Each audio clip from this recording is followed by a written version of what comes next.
I walked outside that morning expecting nothing more exciting than a quiet sunrise and a cup of coffee. Instead, I found an HOA Karen standing in my driveway, snapping photos of my $100 000 Dodge Charger, like she'd just uncovered a stolen government vehicle. "This car violates HOA standards," she barked without even acknowledging me. "It looks like a police cruiser. I'm calling the authorities to have it impounded." Just like that, no warning, no conversation, she decided she had the power to take my car away. And here's the part that really punched me in the gut. She had absolutely no idea who she was threatening, no idea that the suspicious vehicle she wanted hauled off belonged to a traffic cop, no idea that she had just started a battle she could not possibly win. Right there, barefoot on my driveway, I made myself a quiet promise. If she wanted a war over my car, I would give her one, and she'd regret picking this fight long before the end. Before we dive into the story, tell me where you're watching from and what time it is there, and if you've ever dealt with a crazy HOA, hit subscribe so we can see how these stories end together. I picked up my coffee from the porch railing and tried to steady my thoughts, but the peace I'd hoped for in Willow Bend Meadows had evaporated completely. When I first moved here, I thought I'd finally found a place where my work life and personal life could stay worlds apart.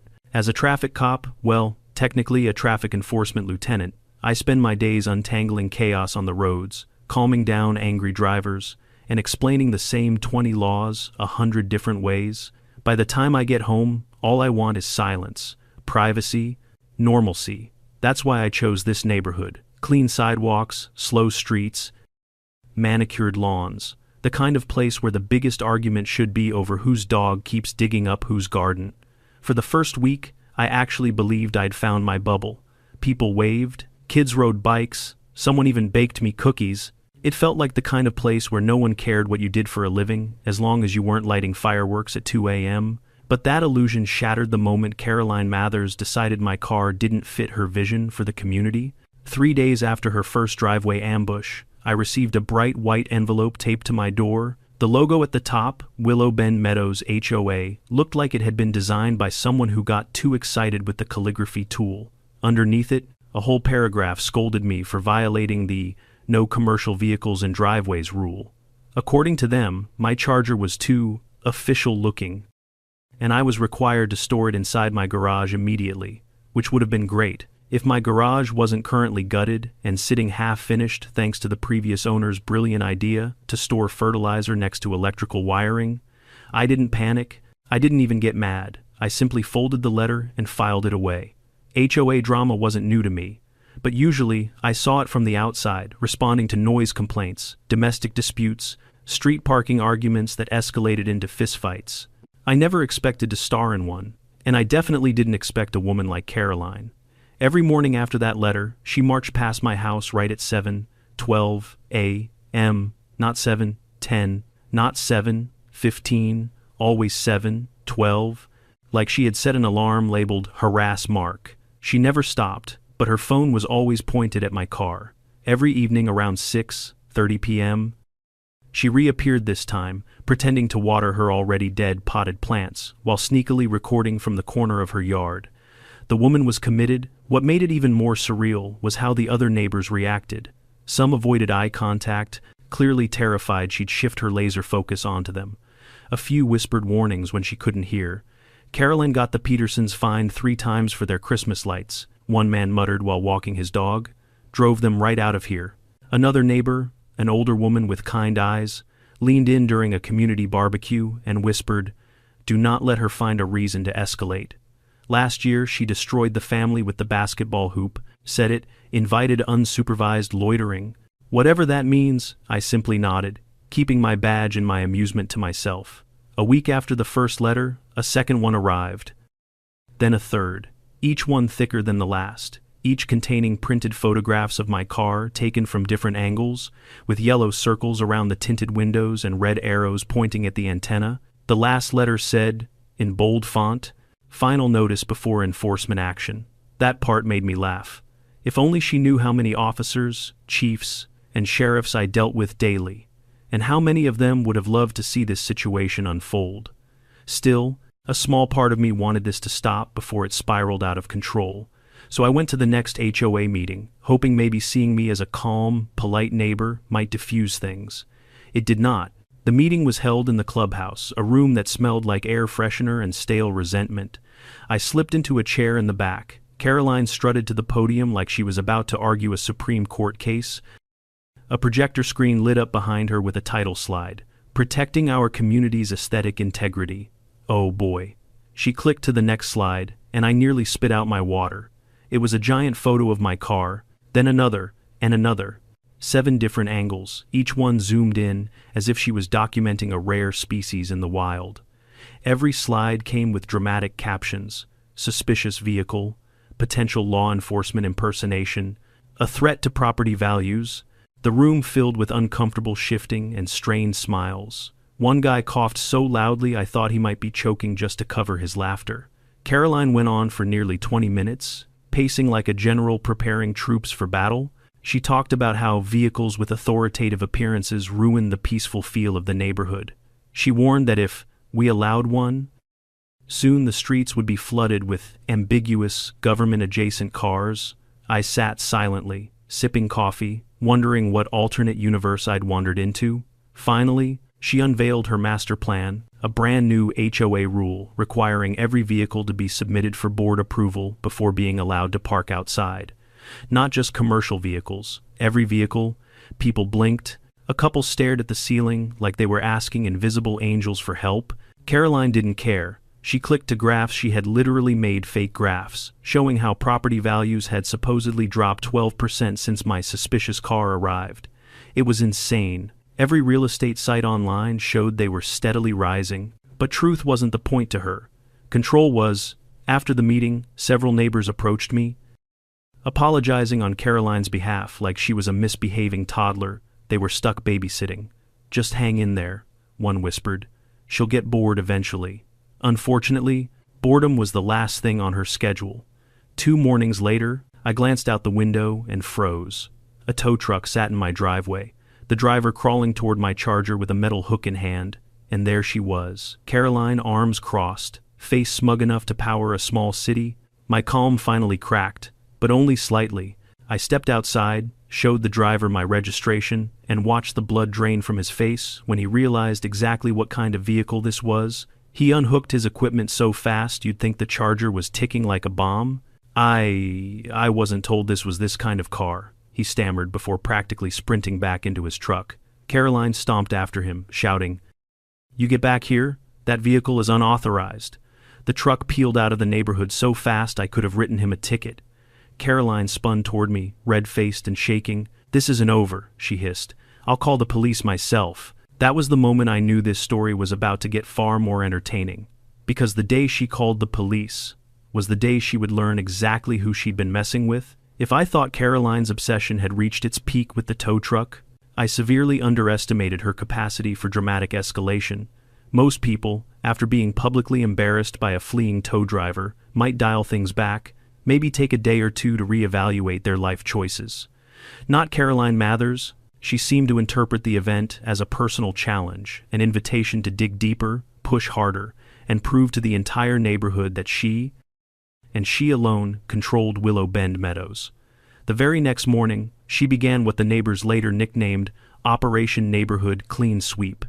At 6:45 a.m., she marched down the street with a clipboard in hand, scrutinizing each driveway with the intensity of a detective hunting for contraband.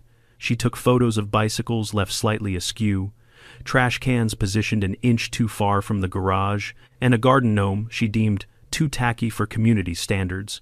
But she always ended at my driveway. My Charger gleamed under the early sun, freshly washed, polished, spotless. It probably made her blood boil even more. She snapped a dozen photos, muttering something like, "Unacceptable, disgraceful, who does he think he is?" I could have answered that last part easily, but watching her spiral was becoming its own entertainment. Later that day, an email blast hit the entire neighborhood. Subject line, "Urgent, community safety concerns." In the message, Caroline detailed the presence of a mysterious law enforcement-style vehicle, warned residents of potential impersonation risks, and reminded everyone that the HOA board was taking immediate action to restore order. Apparently, that action meant unleashing another round of violation notices. 3 more letters arrived for me that week. One claimed my car's antenna was military grade and therefore prohibited. Another accused me of maintaining an intimidating presence. The most ridiculous one warned that my tinted windows created an atmosphere of uncertainty and fear. I laughed so hard reading that, I spilled coffee on the floor. But not everyone was laughing. My next-door neighbor, Mr. Henley, a sweet widower who mostly kept to himself, pulled me aside one afternoon as I collected my mail. "She's targeting you because she can't control you," he whispered, glancing nervously toward her house. "That woman thrives on power. Don't let her scare you off. We like you here." "Thanks," I told him. "Trust me, I'm not going anywhere." Truth be told, I was curious, morbidly curious how far she would take this. Most HOA Karens stop at letters and warnings. Maybe a heated meeting or two. Very few escalate to full surveillance. Caroline was in the latter category. That weekend, I walked outside to find her sitting in a lawn chair, positioned strategically in her front yard, angled directly at my house. She didn't even pretend to hide her intentions. In her lap was her phone, recording. She typed quickly, documenting every move I made like some suburban secret agent. The neighbors peeked through curtains, whispering. One guy across the street mouthed, "She's lost it." Before closing his blinds, word spread quickly. Soon, everyone on our block referred to her setup as Mather's Command Center. Caroline, of course, acted as though she was single-handedly safeguarding the community from danger. Every day, she logged my comings and goings, what time I started the car, when I opened the door, whether I looked in her direction. I swear, if I'd sneezed too loudly, she would have added it to her notes as disruptive respiratory behavior. But the real show came 3 days later. I was sitting inside finishing paperwork when I noticed a patrol car rolling slowly down our street. I recognized Officer Martinez instantly, young, sharp, one of the most level-headed officers in the department. He was bringing me a stack of forms I'd forgotten at the station. Standard procedure. Nothing unusual. But to Caroline, this was deliverance. She nearly flipped her lawn chair in excitement, scrambling to her feet and waving her arms like a castaway spotting a rescue helicopter. Martinez stepped out of the cruiser, and Caroline rushed him with such speed, he actually took a step back. Officer, thank goodness you're here," she cried. "There is a suspicious vehicle in this community. Highly suspicious, intimidating. It must be removed immediately." She pointed dramatically at my Charger, practically shaking with righteous fury. Martinez met my eyes over her shoulder. I gave him the tiniest nod, permission to play along. His expression didn't change, but I could see amusement flicker in his eyes. "I see," he said politely. "And what exactly is the concern with the vehicle?" Caroline launched into a 20-minute lecture about property values, safety, law enforcement impersonation, and how our peaceful neighborhood cannot tolerate such disruptive displays. She spoke as though she was delivering the State of the Union, complete with hand gestures and dramatic pauses. Martinez listened with saint-like patience, occasionally glancing at me to make sure I wasn't busting out laughing. Finally, as Caroline thrust her phone into his hands to show him photos she'd taken, he cleared his throat. "Ma'am," he said firmly, "I'm familiar with the owner of that vehicle." Her eyes widened in triumph. "Excellent. Then you know why it needs to be impounded." Martinez shook his head. "No, ma'am. What I mean is, this vehicle is registered to a law enforcement officer." Caroline froze. She looked back at me, standing calmly on my porch. Arms crossed, then back at Martinez. A real one," she whispered. "Yes, ma'am," he replied. "A real one." The silence was delicious. Her face contorted, first confusion, then disbelief, then something dangerously close to panic. But the embarrassment hadn't fully hit yet. That part would come later. That afternoon, she escalated again. Apparently, she had spent the entire evening crafting a full PowerPoint presentation for the next HOA meeting. When Thursday rolled around, I slipped into the clubhouse once more, choosing a seat in the back. The projector flicked on, revealing the title slide, "Safeguarding Willow Bend Meadows from Unauthorized Vehicles." It was even more dramatic than the last presentation. She clicked to the next slide, and my car appeared again, bigger, zoomed in, circled, highlighted, every angle, every close-up. Every glossy inch of my Charger was displayed like an exhibit in a trial. This vehicle, she announced with theatrical disgust, has created fear, confusion, and a hostile environment. It is a threat to our peaceful community. A man near the front snorted, trying and failing to suppress laughter. Caroline pressed forward undeterred. She unveiled charts, fake charts again, claiming a steady decline in community morale since my aggressive vehicle arrived. She proposed a new board rule requiring all residents to submit their vehicles for approval directly to the HOA. Meaning her, the room erupted into murmurs. Some residents were annoyed, others were outright amused, but no one dared openly challenge her. I remained silent, because I knew something she didn't. She was about to cross the final line, the one that would bring this entire fiasco crashing down around her. 2 days later, she walked right into that line. She decided she would personally issue a resident citation to me, an imaginary document she typed up herself, ordering the removal of my vehicle within 48 hours, and when that didn't work, she took the next step. She called the police, and that was the beginning of the end for her. The morning Caroline finally made good on her threat. Started out deceptively calm. Birds were chirping, the sun was warm, and for once there was no HOA letter taped to my door. I poured myself a fresh cup of coffee and stepped outside, intending to enjoy a quiet Saturday. But quiet, I learned, was no longer a natural resource. In Willow Bend Meadows, not with Caroline around. At 9:07 a.m., I opened the blinds and nearly choked on my drink. Parked at an angle in my driveway was another tow truck, the biggest one I'd ever seen her hire. The driver, a wiry man with a sunburnt neck, was already crouched beside my Charger, examining the undercarriage as if trying to determine the best way to hook it without losing his job. And off to the side, arms folded like a conquering general, stood Caroline Mathers. Her face lit up when she saw me step outside. "Good morning," she sang, dripping with condescension. "I trust you received our prior notices." I didn't respond. My attention was on the tow truck driver. He kept glancing at Caroline, then back at my car, hesitation written across his face. "Sir," he said, straightening up, "I was told this was an unauthorized vehicle parked in violation of HOA standards. They said it's he checked the form in his hand, a potential law enforcement impersonation risk." I almost laughed. Almost. "Do you truly believe," I asked calmly, "that someone impersonating law enforcement would park the vehicle in their own driveway for months in broad daylight?" The driver blinked. That did seem weird." "Yeah." Caroline inserted herself between us. "Do your job," she snapped. "This vehicle needs to be removed from the community, immediately." "Ma'am," he said, "I still need to see registration documents." I retrieved the folder from inside. As soon as he saw the credentials, my name, rank, department marking, he stepped back like he'd touched a live wire. "Nope," he said. "Nope, not doing this." He shoved the paperwork back into my hands. "I'm not getting involved with a police officer's vehicle. I didn't sign up for whatever this is." Carolyn sputtered. "He's not a police officer. He's lying. Why would a police officer live here?" That one stung a little. The tow driver ignored her entirely. He climbed into his cab so quickly he nearly slammed the door on his own leg.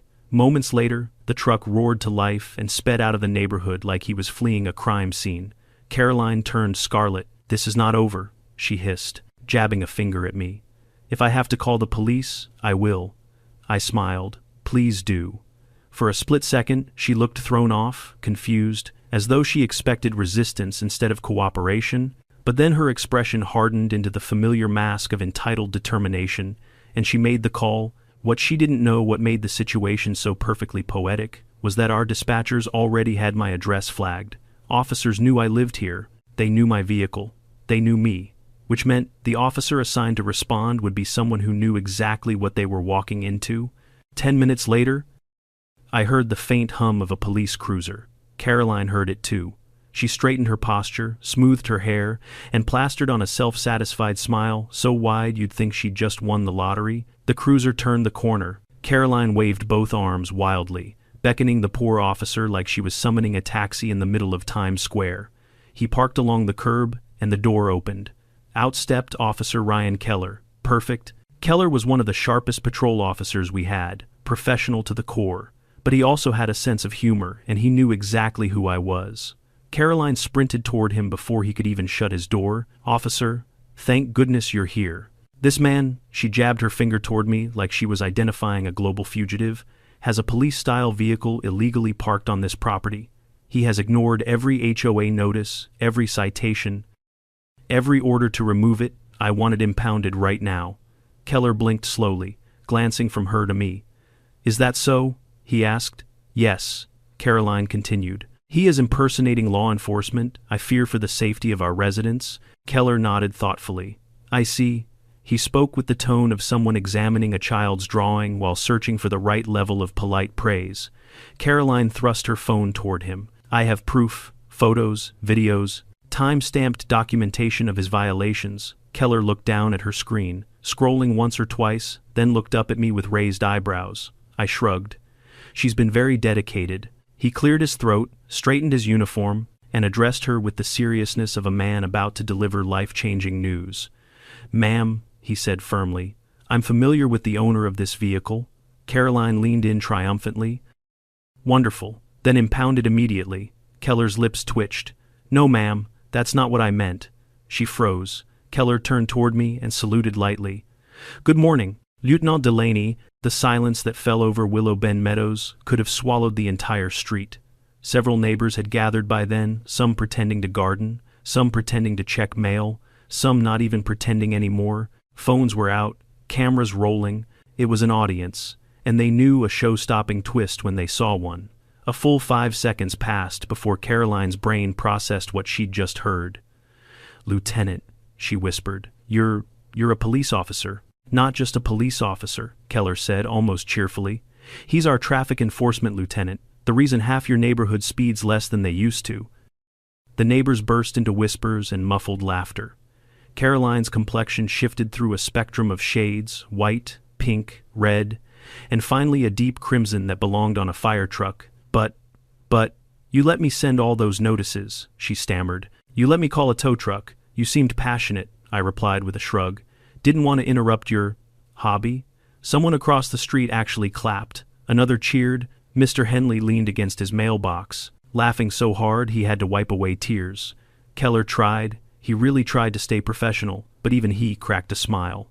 "Ma'am," he said, "from this moment forward, I strongly recommend you refrain from filing false impersonation reports and cease any attempts to tow or impound an officer's vehicle without proper cause." I didn't know," she sputtered. "How was I supposed to know?" "You could have asked," Keller replied simply. Caroline's knees seemed to wobble. For a moment, I thought she might faint right there on the pavement, but instead, she turned around slowly, stiffly, and marched back to her house, shoulders tight, face burning, defeated in a way she'd never experienced before. The neighborhood erupted into applause. Keller gave me a small nod. "Have a good day, Lieutenant." "Thanks," I said. "Drive safely." And with that, he left, leaving behind the smoldering remains of Caroline's pride and the echoes of laughter that would haunt her for weeks. The war she started was over, but the consequences, those were just beginning. After the day Officer Keller exposed the truth, most people would have curled up inside their homes for a week, maybe even moved to another county from sheer embarrassment. But not Caroline Mathers. No, humiliation didn't humble her. It transformed her into something else entirely, a hurricane of denial. For 2 full days, she didn't leave her house. Curtains stayed drawn, no morning surveillance walk-bys, no passive-aggressive watering of her dying plants.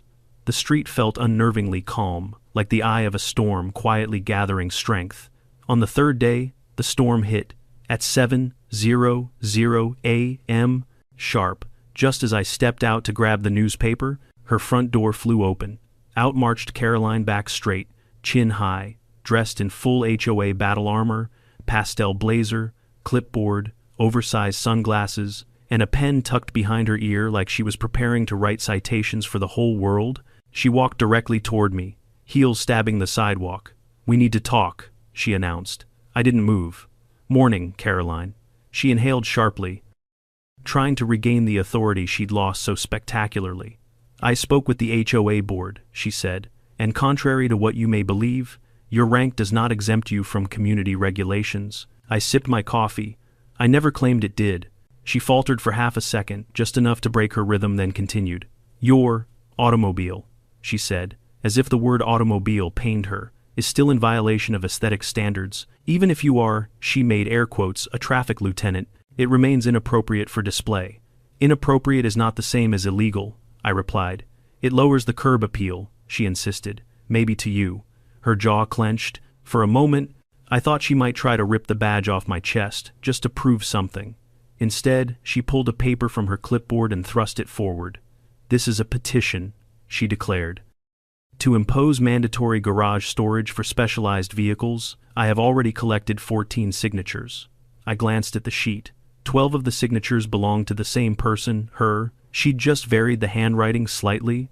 2 more were from her closest HOA board allies, who probably signed it to make her stop talking. Caroline, I said gently, I can't put my car in the garage yet. You know this? You've seen it under construction. That is not my concern. Solve it. I stared at her. By your logic, you'd rather I park it somewhere unsafe. If that's what it takes to restore the neighborhood's image, yes. And that was the moment I realized something important. Caroline didn't just want me to comply. She wanted to win. She wanted power restored, her pride repaired, her influence unquestioned. Embarrassment hadn't taught her anything. It had just made her desperate. The petition stunt was only the beginning. Later that afternoon, I found her talking to a group of neighbors in hushed voices near the mailbox cluster. When I walked by, they scattered like startled birds. Caroline stayed, meeting my eyes with a tight smile. Just explaining our community's concerns, she said. I asked, many residents are uncomfortable with the presence of your vehicle. Behind her, Mr. Henley shook his head vigorously, mouthing, No, we're not. Carolyn didn't notice. For the next week, she tried everything. She flagged down passing joggers, cornered dog walkers. He approached families, unloading groceries, all to convince them. My car posed some mysterious threat to the sanctity of property values. But the more she pushed, the more resistance she met. People were tired of being policed, tired of being watched, tired of pretending to agree with her to avoid becoming her next target. I saw the shift happening in real time. Neighbors who once avoided eye contact stopped to chat with me. A few apologized for the chaos. One woman brought over a batch of banana bread as a peace offering from the rest of us. Caroline noticed these interactions, and it infuriated her. Her surveillance escalated. She expanded Mather's command center, upgrading from a chair and a phone to a full folding table, 2 chairs, and a portable fan plugged into an extension cord that stretched across her lawn like a power-hungry snake. She sat there every morning, typing into her laptop as though documenting state secrets. Every time I left the house, she recorded it. Every time someone visited, she recorded that too. One morning, I walked outside to find her holding a walkie-talkie. To whom she thought she was speaking? I'll never know. But the breaking point, the moment she truly snapped, came when I decided to wash my car again. It was an innocent Saturday morning, sun bright, forecast clear, coffee strong. I rolled out the hose, popped open the bucket of suds, and started scrubbing the charger. I'd barely finished the roof when her chair scraped loudly across the pavement. She stomped toward me with her phone already recording. What do you think you're doing? She demanded. I blinked. Washing my car? On my property? This is inappropriate activity, she shrieked. Many things could be considered inappropriate rudeness, trespassing, staging a miniature surveillance operation, but washing a car? How? I asked. She thrust the phone closer. This vehicle should not be displayed. You are deliberately provoking the community. I'm cleaning it. You are showing off. I wrung out the sponge. Caroline, go home. That did it. She began rattling off every imaginary rule violation she could conjure. I am the HOA president. I can cite you. I can fine you. I can have your vehicle removed if you refuse to comply. I will make this neighborhood peaceful again. By now, half the block was watching. Windows slid open, curtains twitched, phones lifted. Caroline, so lost in her tirade, didn't see any of it. You will never win this, she snarled. I have authority here, and if you won't respect the rules, I'll get the police involved again. This time, they will impound that car. I leaned against the hood, arms crossed, letting her rant, letting her say every outrageous thing she needed to say. And that's when the universe decided the scene wasn't dramatic enough. A police cruiser turned the corner. Not speeding, not with sirens, just casually rolling down the street like it belonged there. But to Caroline, it was a cavalry charge. She spun around, gasping, her fury melting into exhilaration. "Yes!" she yelled. "Finally, someone who will enforce the rules." She sprinted toward the cruiser, waving both arms. Behind me, neighbors held their breath, because everyone knew what she didn't. You can only call the police on a traffic cop so many times before the punchline hits. Caroline's triumphant march toward that cruiser would become neighborhood legend, and the moment Officer Johnson stepped out of the car, everything she believed about her power, her authority, and her control over Willow Bend Meadows was about to crumble for the second and final time. Officer Johnson stepped out of the cruiser with the kind of calm body language only seasoned patrol officers possessed. He closed the door gently, adjusted his belt, and surveyed the scene with professional neutrality. To him, this was probably just another neighborhood dispute until he saw me leaning against my Charger, arms crossed, and recognized exactly what kind of mess he'd walked into, but Caroline didn't give him a chance to breathe. "There!" she shouted, stabbing her finger toward me as if she were identifying a criminal mastermind. "That's the man. That vehicle is a violation of HOA standards, a danger to community aesthetics, and a clear impersonation of law enforcement. I need it impounded immediately." Johnson blinked once, slowly, the way an officer does when they're trying to process whether they've stepped into a sitcom. "Ma'am," he began politely, "I'm going to need you to slow down and—" "No," she barked. "You need to act. He's been flaunting that monstrosity in our neighborhood for months. Breaking rules, ignoring citations, harassing residents with its presence." I raised an eyebrow. "Harassing residents with its presence? Don't speak," she snapped. A ripple of murmurs spread among the watching neighbors. They were recording openly now. No more pretending to garden or fetch mail. This was entertainment. Officer Johnson cleared his throat. "Why don't we talk to the homeowner first?" Caroline scoffed. "Homeowner? Impersonator? You mean? You should have arrested him months ago. I've documented everything." She shoved her phone into Johnson's hands before he could refuse. He held it gingerly, scrolling through photo after photo of my car, each one taken at the same angle. At absurdly close range, as if she'd crawled onto my windshield, Johnson stifled a laugh. "And you want this vehicle impounded?" he asked. "Yes," she shouted. "He is pretending to be a police officer." At that, I nearly choked. Johnson handed her phone back and walked toward me. He kept his voice low. "Lieutenant, morning." I nodded. "Morning, Johnson." Caroline's head whipped around so fast her sunglasses nearly flew off. "Lieutenant," she whispered. "What did he say? Did he say—" "Lieutenant." I straightened up and walked toward the two of them, taking my sweet time. The neighbors leaned in collectively, as if watching the climax of a season finale. Officer Johnson decided to end the suspense. "Ma'am," he said clearly, "this is Lieutenant Mark Delaney of the Willow County Traffic Enforcement Division." If silence were a physical thing, it would have dropped from the sky and flattened Caroline right where she stood. "You," she stammered, "that's impossible. Why would a lieutenant live here?" I shrugged.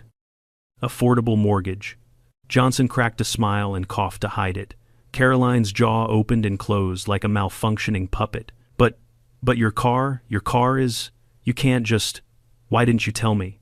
You never asked," I said. Her face twisted. "You let me send all those notices, you let me issue citations, you let me hire tow trucks, and you let me wash my car in peace until today," I replied. "Seems fair."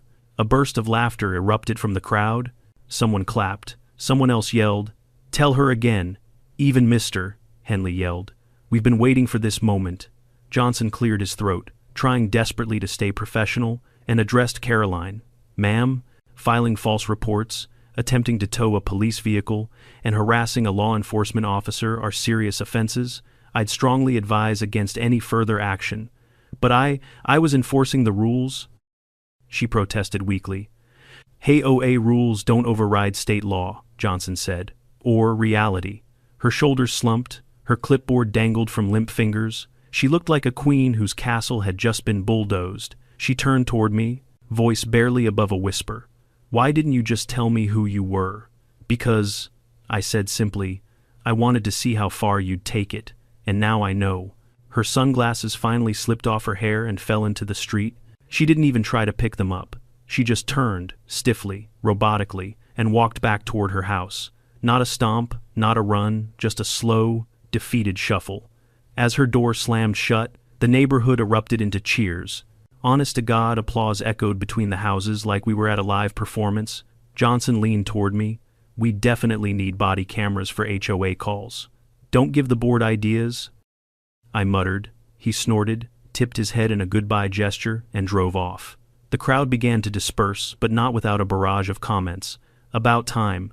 She had it coming. Lieutenant Delaney, please find her next. Best Saturday morning ever. I couldn't help but laugh. But while the war she started was effectively over, the aftermath was only beginning. HOA politics spread through Willow Bend Meadows faster than gossip in a church choir. By that evening, every porch in the neighborhood buzzed with retellings of the showdown. I overheard one couple recounting the story to their visiting friends. They reenacted the whole scene with dramatic gestures. She told him she'd impound a cop's car. The husband gasped. A cop? On his own driveway? No, his wife exclaimed. Did she really? Oh yes, he said. And then, boom. Officer Johnson said, "Good morning, Lieutenant," and Caroline turned redder than a tomato. I couldn't help smiling as I walked past. If nothing else, this whole ordeal had inspired some truly entertaining theater. But the real tipping point came that Sunday afternoon. An emergency HOA meeting notice was delivered door to door. The flyer was printed in large, bold letters. Mandatory meeting, urgent community matters, translation, Caroline's meltdown had consequences. I attended. Purely for the entertainment value, the room was packed. Even residents who avoided meetings like the plague were squeezed into the back. Everyone knew what this was about. Caroline sat at the front table looking like she'd just swallowed a lemon dipped in battery acid. Her hair was frizzed, her makeup uneven, and her clipboard conspicuously absent. HOA Vice President Marla Chesney called the meeting to order. As many of you are aware, she began, there was an incident involving former citations issued to a resident regarding an alleged impersonation vehicle. A ripple of laughter traveled through the room. Caroline's eye twitched. Marla continued, "It has come to our attention that certain actions were taken without full board approval, including the hiring of towing services, unwarranted documentation of a resident's property, and the misuse of community enforcement procedures." Caroline's face drained of color. "Therefore," Marla said, "the board will be reviewing all prior complaints and conduct of the HOA president." The room exploded into applause. Caroline leapt to her feet. "This is ridiculous. I was protecting this neighborhood. I was doing my duty as president." Marla calmly folded her hands. "You targeted a police officer. That was an accident. You targeted half the neighborhood, Caroline." Someone shouted from the back. "Your behavior is out of control," another yelled. "You're a menace," a third added. Caroline spun around, eyes wide, betrayed by the very people she thought she commanded. Her voice wavered. "I was just enforcing the rules." Marla cleared her throat. "The board votes to suspend your authority effective immediately." Another wave of cheers rolled through the room, louder this time, and just like that, the Queen of Willow Bend Meadows fell off her throne. She sank into her chair, stunned, defeated, and for the first time silent. As I walked out of the clubhouse, neighbors clapped me on the back, thanked me, laughed with me. But I knew there was one final chapter to this saga, because people like Caroline don't just vanish quietly, and the universe wasn't quite done teaching her lessons yet. For the first time since moving into Willow Bend Meadows, the neighborhood actually felt peaceful. No surveillance chair, no clipboard, no pastel blazer marching down the sidewalks like a suburban drill sergeant. After the emergency meeting stripped Caroline of her authority, the air felt lighter, as if the entire community had collectively exhaled a breath they didn't realize they'd been holding. But peace doesn't settle easily on someone like Caroline Mathers. The morning after her removal, I stepped outside with a mug of coffee in hand and instantly noticed something strange. Her curtains, always drawn tight, were now cracked open just enough for a pair of eyes to peek out. The fabric twitched slightly when I looked toward her house. She was watching, hidden, but watching. Old habits die hard. I ignored it, hoping she'd eventually move on with her life. Perhaps take up yoga or scrapbooking, something less destructive than community surveillance. But a person like Caroline doesn't surrender gracefully. She stews, she strategizes, she recalculates, and, inevitably, she strikes again. It started small, A randomly misdelivered package left on my porch that belonged to someone on the next street over. A trash can nudged 2 inches out of alignment. A mysterious HOA brochure about community harmony slipped under my door. Innocent mistakes on the surface, except the person responsible, always left faint traces. The angle, the placement, the timing. It had Caroline's fingerprints all over them. Still, these were minor annoyances. I brushed them off. What I didn't brush off was the cold stares she began giving anyone who dared speak to me. One afternoon, as I chatted with a young couple walking their dog, the couple's smiles abruptly vanished. I followed their gaze and saw Caroline standing halfway down the sidewalk, arms crossed, glaring like a gargoyle guarding forbidden territory. The couple muttered an excuse and hurried away. The social tides had shifted. No longer queen, she had become a cautionary tale, someone people politely avoided, not obeyed. Shame alone might have humbled another person, but not Caroline. By the end of the week, she appeared in the community Facebook group with a lengthy post titled, "Concerns about Unfair Treatment and Abuse of Authority." In it, she wrote a dramatic retelling of the HOA meeting, except in her version, she was a whistleblower punished for protecting the community from potential danger. She claimed her removal was politically motivated. She hinted at corruption. She even suggested I had coerced the board using my law enforcement influence. The comments section did not go the way she expected. "Caroline, please stop. You caused this yourself. You tried to tow a traffic cop's car.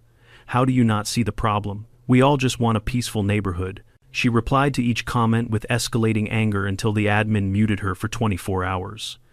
But she wasn't done. Not even close. 2 days later, she re-emerged with a new tactic, a petition. Again, this time, instead of demanding vehicle approval, she demanded an investigation into unethical police intimidation techniques used to silence a civilian. She went door to door, trying to get signatures. Most residents declined politely, some closed their doors outright. One neighbor recorded her rant and uploaded it to the Facebook group with the caption, "Day 3 of Caroline's downfall speedrun." It got 87 laughing reactions. By this point, even I began to feel a little bad for her. Not enough to intervene, but enough to hope she'd take the hint and disappear quietly. Instead, she doubled down. Late one evening, while I sat reading in my living room, motion lights flickered on in my driveway. I looked out the window and saw Caroline creeping along the edge of my lawn, phone raised, taking slow, methodical photos of my car as if collecting forensic evidence. She wore all black leggings, sweater, even a beanie, and tiptoed like she was infiltrating enemy territory. I opened the door. "Evening, Caroline," she squeaked, nearly dropping her phone. I was just documenting ongoing violations," she stammered. "There are no violations," I said calmly. "You're not HOA president anymore." She straightened her shoulders, eyes flashing with stubborn defiance. "That doesn't mean I can't fight for what's right." "You're trespassing." "No, I'm..." "Caroline." I stepped closer. "Go home." For a moment I saw something flicker behind her eyes. Not anger, not pride, but fear. Real fear. The kind that surfaces when someone realizes the world has moved on without them, and they're standing alone in the wreckage of their own making. She retreated slowly, her voice cracking. "This isn't over." The thing is, it was over. Everyone knew it but her. The next morning, I received an email from the new HOA president, Marla. She wanted to meet with me to formally apologize for Caroline's behavior. We sat at her kitchen table, sipping iced tea while she explained the board's decision to audit all previous violation notices. "We've discovered patterns," Marla said delicately. "Abuse of authority, selective enforcement, retaliation." "I'm not surprised," I replied. "It gets worse." She created a database of residents she labeled risk factors. I choked on my drink. She made a blacklist. Marla nodded grimly. "Your name is..." Bolded. I wasn't sure whether to laugh or be offended. "Look," she said gently, "we can't fix everything overnight, but I want you to know we're trying, and if you ever feel unsafe because of Caroline, please tell us. I can handle myself," I assured her. "But thank you." As I walked home, I couldn't help feeling that the storm was finally breaking up, its power fading, its thunder softening into distant rumblings. But Willow Bend Meadows had one last twist to deliver. A week after her midnight surveillance stunt, Caroline's SUV tore down our street far faster than the posted 20 miles per hour speed limit. She screeched into her driveway, slammed her door, and darted inside without looking at anyone. 2 hours later, her mailbox clattered shut as she retrieved a small white envelope. I knew the envelope style instantly. A traffic citation. Karma, it seems, has a sense of humor. The next morning, she marched into the traffic department, building my building, clutching the ticket like it was a personal attack from the universe.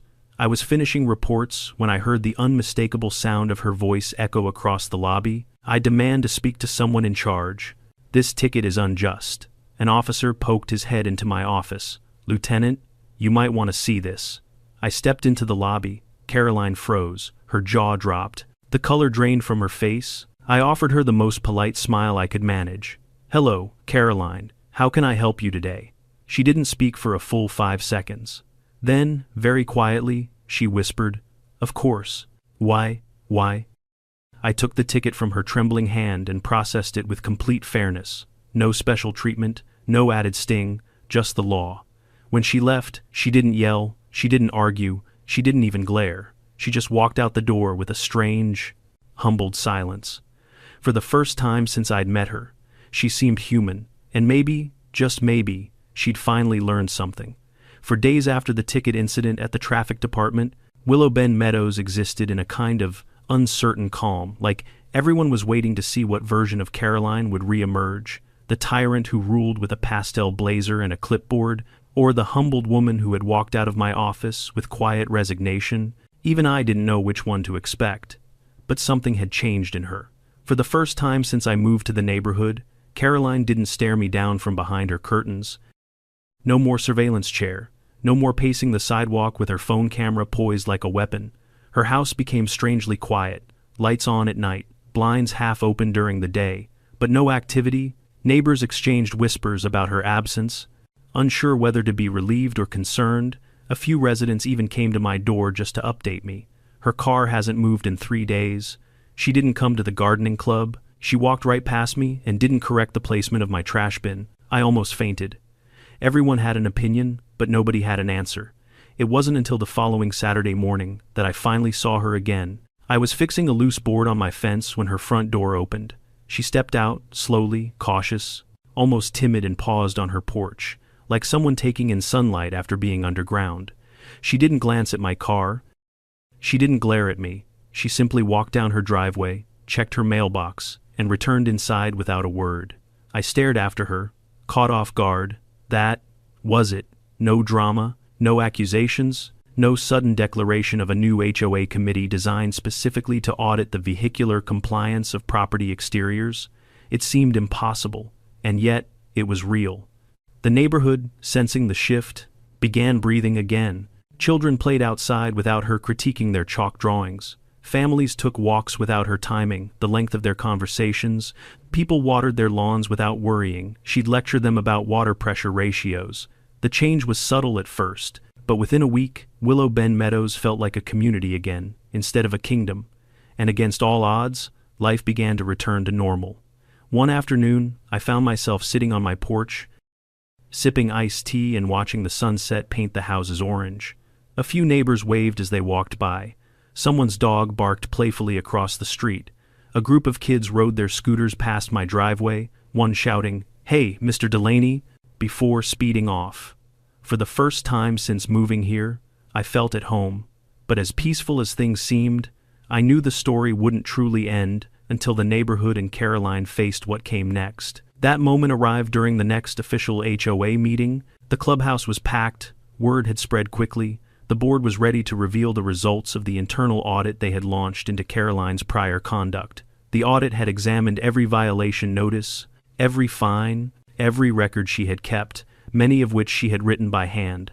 Apparently unwilling to trust even her own board members, Marla, the new HOA president, stood at the front with a stack of papers so thick it looked like a college thesis. "Thank you all for coming," she said. "We've completed a thorough review of the actions taken by the former HOA president, Ms. Mathers."